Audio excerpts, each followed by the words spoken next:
when the idea of membership of Ukraine, NATO, was raised. It was in the summit of NATO Bucharest, 2007 or 8. Russia was not strong enough to stop it. So there was a real chance at that time to integrate the Ukrainians into NATO. But it was rejected. There was no agreement among the big Western countries to do so, so it was postponed. But after 2 or 3 years later, the Russians became stronger and stronger and stronger. And now they are even stronger. So we missed the historical opportunity to do so. And this window of opportunity is not open anymore. So we can't do that. So we can't afford to have that long borderline between Russia and Ukraine, who belongs to NATO. That would mean immediate war danger to all of us, even in Washington. So it's dangerous even for United States. It's not dangerous for the region, but even for you, for the family. Because it could provoke a nuclear So it's not a realistic proposal at this moment. So forget about it. We should say just the opposite.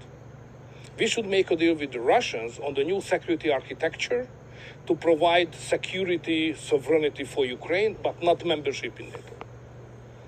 So why, and that I think your view is shared by many sober people who watch this.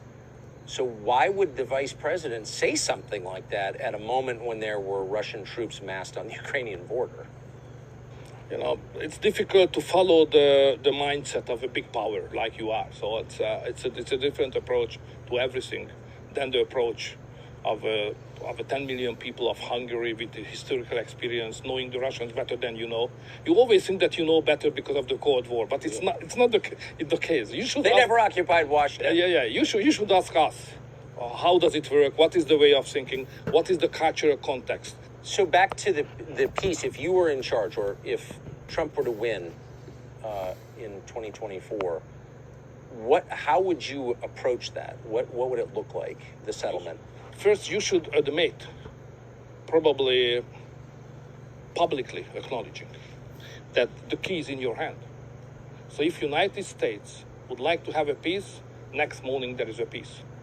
Because it's obvious that the Ukrainians, the poor Ukrainians on their own, they are not competitive in this war. So if there is no money and there is no equipment from the West and especially from the United States, the war is over.